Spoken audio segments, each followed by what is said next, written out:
Corpos celestes supermassivos são surpreendentes, pois sem nenhum arrependimento ou dúvida, queimam uma vida com um alto brilho num curto período de tempo. Mesmo estes corpos celestes supermassivos, um dia eles renascerão. Uma estrela prestes a morrer causa uma explosão de supernova, emitindo momentaneamente um brilho que ultrapassa a sua galáxia. Quando o espetáculo celestial termina, resta pouco do objeto gigante. Isso é, haverá apenas um buraco negro ou uma densa estrela de nêutrons. Olá, pessoal! Acredita-se que quando um corpo celeste massivo morre, dependendo das condições, pode-se formar corpos celestes estranhos, chamados estrelas de quark. E as estranhas substâncias deste objeto trazem consigo perigos terríveis. Sejam todos bem-vindos ao nosso canal Pipa. E aí, você ficou interessado? Eu sou o Deluca e a partir de agora nós vamos esclarecer tudo aqui nesse vídeo.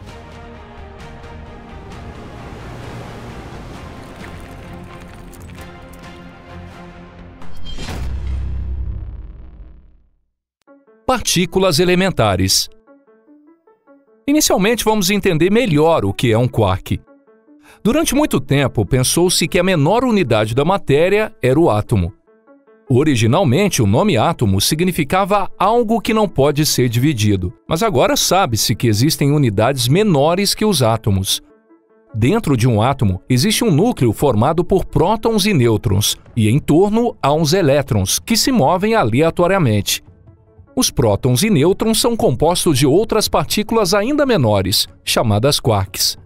O nome quarks vem da cena do romance Finnegan's Wake, de James Joyce, onde as gaivotas gritavam 3 quarks para o mestre Mark, mas apenas o autor Joyce sabe o que isso significa.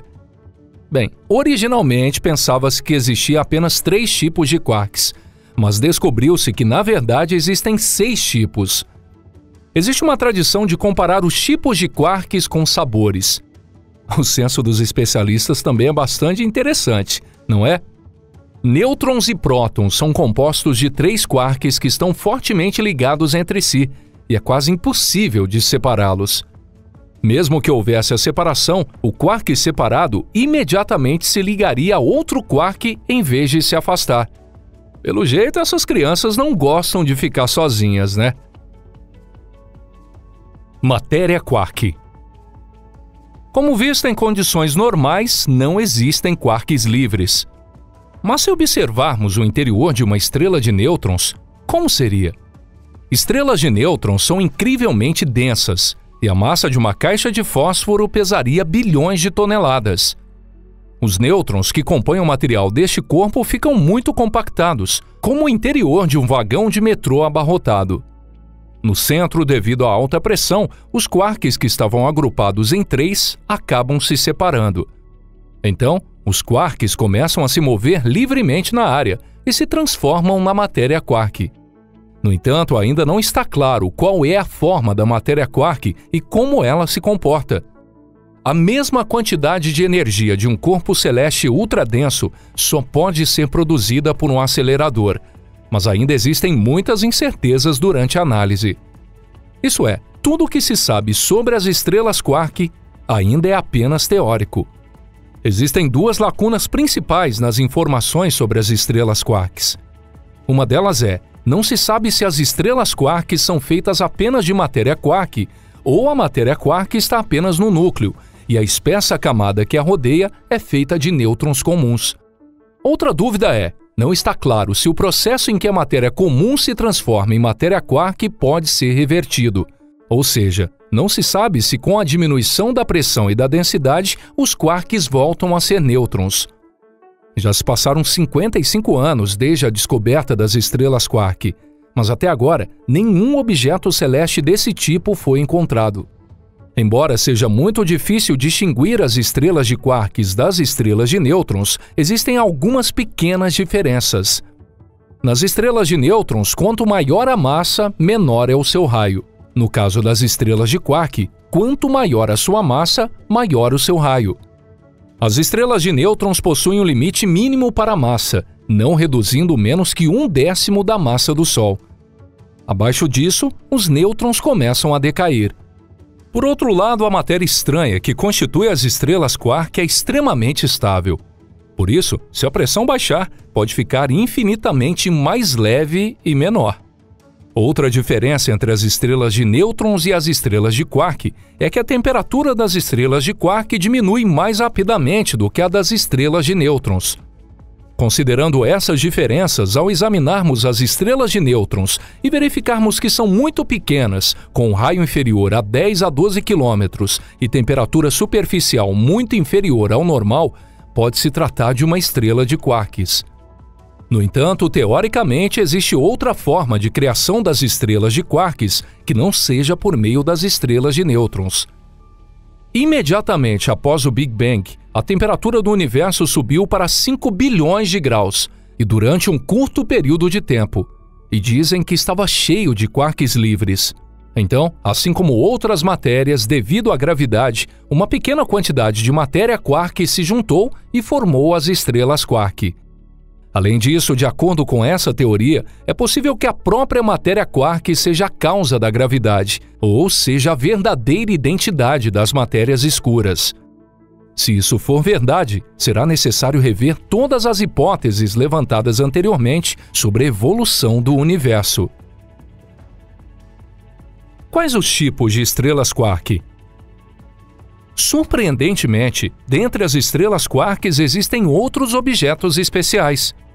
A própria estrela quark já é considerada rara. Seria possível algo além disso? Vocês se lembram quando eu disse que existem 6 sabores de quarks? Dentre eles, os mais estáveis são os quarks up e down, também conhecidos como quark U e quark D. Esses dois tipos de quarks são os criados de dentro de estrelas de nêutrons. Mas, às vezes, ocorre de outros tipos de quarks aumentarem suas quantidades. É o caso do quark estranho, também conhecido como quark S.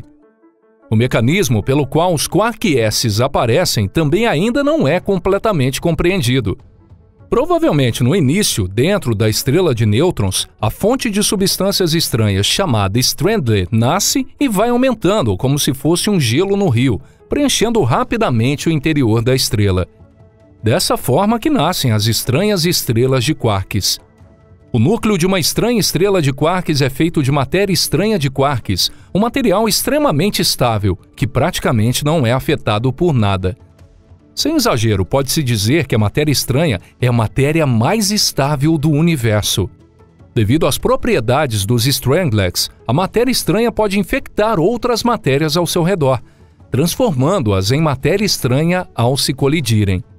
Como resultado, libera-se mais energia e novos Stranglers, causando uma reação em cadeia que os faz voar para mais longe. Normalmente, a matéria estranha fica presa dentro das estrelas, então parece não haver problemas. No entanto, não é incomum que as estrelas se colidam com buracos negros e outros corpos celestes, o que pode acarretar no surgimento dos Stranglers com poderes surpreendentemente destrutivos. Além disso, existe a preocupação de que o grande colisor de hadrons também produz os Stranglers, o que poderia transformar toda a matéria da Terra em matéria estranha, trazendo consequências negativas para os seres vivos. O grande colisor de hadrons está em operação há 20 anos, e a Terra não foi particularmente afetada. Além disso, até agora não se ouviu falar em Stranglers voando do espaço. Corpos celestes candidatos a estrelas quark. Os pesquisadores estão à procura de estrelas quark através da observação de explosões de supernovas. De acordo com uma teoria, um objeto massivo prestes a morrer primeiro se contrai e se torna uma estrela de nêutrons. Depois, aumenta ainda mais a sua densidade e se torna uma estrela de quarks. Ou seja, ocorrem duas explosões poderosas. Entre as supernovas observadas, existem várias que se enquadram nesse cenário. Por exemplo, duas fortes emissões consecutivas de nêutrons foram observadas na supernova SN 1987A. É muito provável que isso indique o nascimento das estrelas de quarks. Além disso, é muito comum se dizer teoricamente que existem planetas feitos de matéria quark também fora do Sistema Solar. Aliás, pode ser mais fácil procurar fora do Sistema Solar, pois basta analisar os exoplanetas extremos. Se houver um objeto celeste que esteja muito próximo de um pulsar ou de uma anã branca e que tenha evitado um colapso, então este pode ser feito de matéria quark, porque a matéria quark é extremamente densa e pode suportar altas cargas. E chegamos ao final do nosso vídeo de hoje. Obrigado a todos que nos assistiram. Embora um pouco complexo, espero que você tenha achado esse vídeo interessante. Infelizmente, as estrelas e os planetas quark são apenas corpos celestes hipotéticos. Por isso, as considerações feitas podem não ter nenhum sentido. Mas, dependendo da forma que se pensa sobre isso, pode ser uma coisa boa, não é? De qualquer forma, só espero que a chuva de Stranglers de tremendo poder destrutivo não caia sobre a nossa Terra. Bom, eu vou me despedindo por aqui e espero revê-los em breve aqui no canal Pipa. Um forte abraço e até lá. Tchau, tchau.